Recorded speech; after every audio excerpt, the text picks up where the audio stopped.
সাদি রহমাতুল্লাহ আলাইহি বলেন, ওনাকে একদিন বলেছেন যে ওনার বলে যান যে হুজুর আপনি কোন জিনিস থেকে সবথেকে বেশি ভয় পান? বলছে আমি যে স্রষ্টা যিনি সৃষ্টি করেছেন তার হুকুম, তার যে ফরজ হুকুমগুলো যে আছে তিনি যা বলেছেন সেইটাকে আমি সবথেকে বেশি ভয় পাই। তিনি যে কথা বলেছেন সেই অনুপাতে যদি না চলতে যদি না পারি, যখন দুনিয়া ছেড়ে চলে যাব, ফরজ নাই জিন্দেগি ছেড়ে যখন চলে যাব, সেখানে আমার একটা জায়গা রাখবে, সেই জায়গা কোনো শেষ হবে না।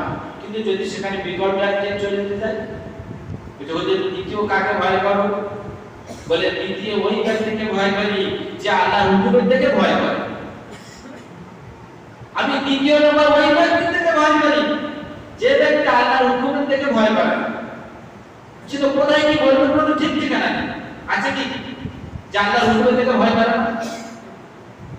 আল্লাহ বললেন পৃথিবীর মানুষ তোমরা জান্নাতে যাবে, তোমাদের জন্য আমি জান্নাত বানিয়েছি, আর জান্নাতের দরজা খুব সুন্দর হবে। কিন্তু জান্নাতে যেতে গেলে পৃথিবীর মুখে যে আমালগুলো তোমরা করবে, এই আমালগুলো যেন খালেস একমাত্র সেই স্রষ্টাকে রাজি খুশি করার জন্য যেন হয়। সেই আমালের মধ্যে বিন্দু পরিমাণ দুনিয়ার লোক মানুষের দেখানোর জন্য যেন না থাকে। যদি তার মধ্যে সামান্য পরিমাণ যদি দুনিয়াবি দেখানোর জন্য যদি থাকে, নিজের স্বার্থ যদি তার মধ্যে লুকিয়ে যদি থাকে, তাহলে কিন্তু তুমি তার বিন্দুমাত্র সব দুনিয়ার মধ্যে পেয়ে গেছো, আখিরাতে তুমি পাবে।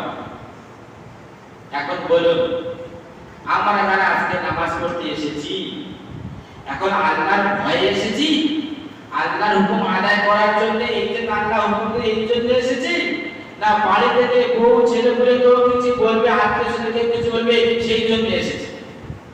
নামাজি বলার রকম থাকে না ভাই?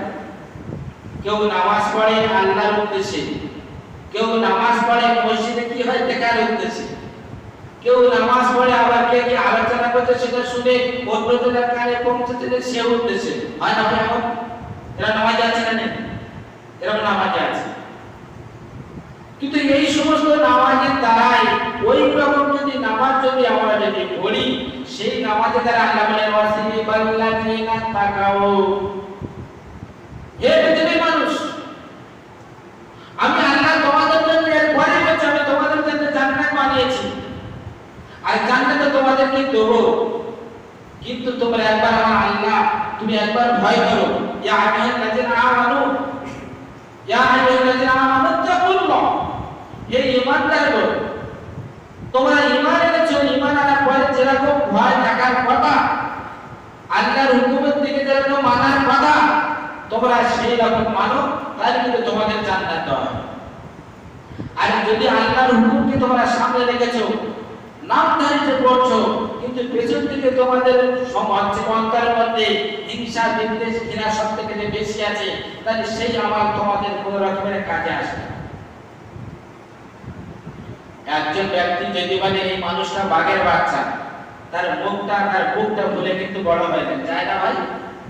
আবার ওই ব্যক্তি বলে এই ব্যক্তির শিয়ালের বাচ্চা, তাকে ভুলে অন্য ভাষা চালাবে না? ওই চালাবে না? বলে আরে বাঘের বাচ্চা বললো তাকে ভুলে গেল, আর শিয়ালের বাচ্চা বললো তাকে কিন্তু রাগ হয়ে গেল। কিন্তু জন্তু তো দুটোই, এর দুটো চারটে পা, ওর চারটে পা আছে। প্রতিটা মানুষ এটা মনে করছে যে আমি বেশি বুদ্ধিমান, আমার থেকে বুদ্ধিমান আর কেউ নেই। এটা গল্প বলে ওদিকে যাই বোঝা আসবে না।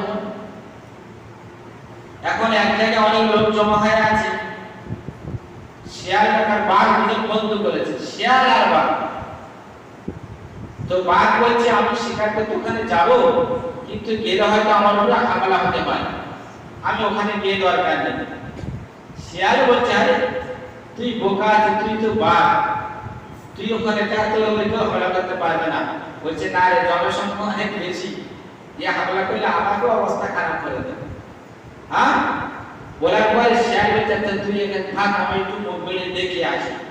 আরে শিয়াল কি তখন মুরগিরা চুরি করতে আসে, তখন মুখে চুকি মেরে আসে না? ওই শিয়াল কি করে আসে? বাঘ যখন গলা হেঁকে আসে, আওয়াজ করে আসে, শিয়াল যখন আসে ও আসবে টুকুর মুখ বেড়ে দেবে, তো আছে কিনা ওদিকে মুখ বেড়ে দেবে, টুকুর আছে কিনা, এই করতে করতে ঠুক করে এসে মুরগিটাকে পালাবে, পারবে না।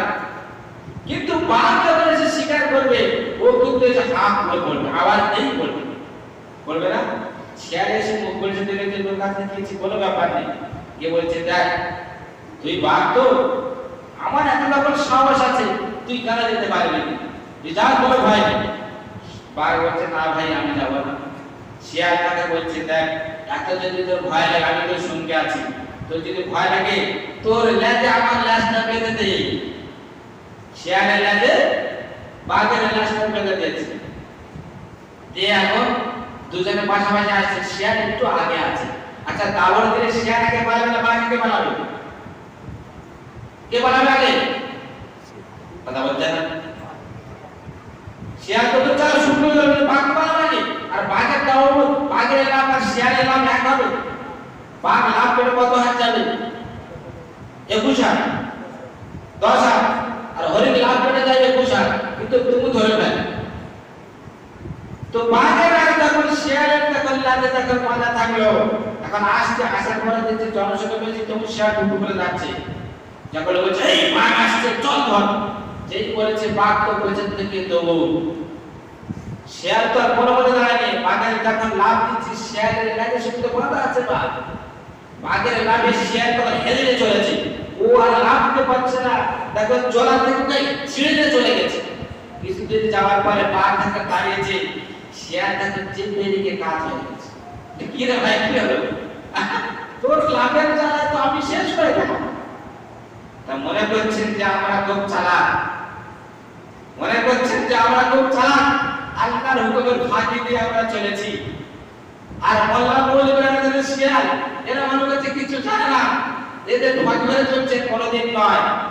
মনে করবেন যে শিয়ালের মতো সুখী পেতে কিছু কথা বলবেন না, যা বলবেন বাঘের মতো হেগের সামনে বলবেন, তাতে কিন্তু অনেক কিছু আমার সংশোধন হয়ে যাবে। আপনি ইহকালে ভালো পাবেন আর পরকালে ভালো পাবেন।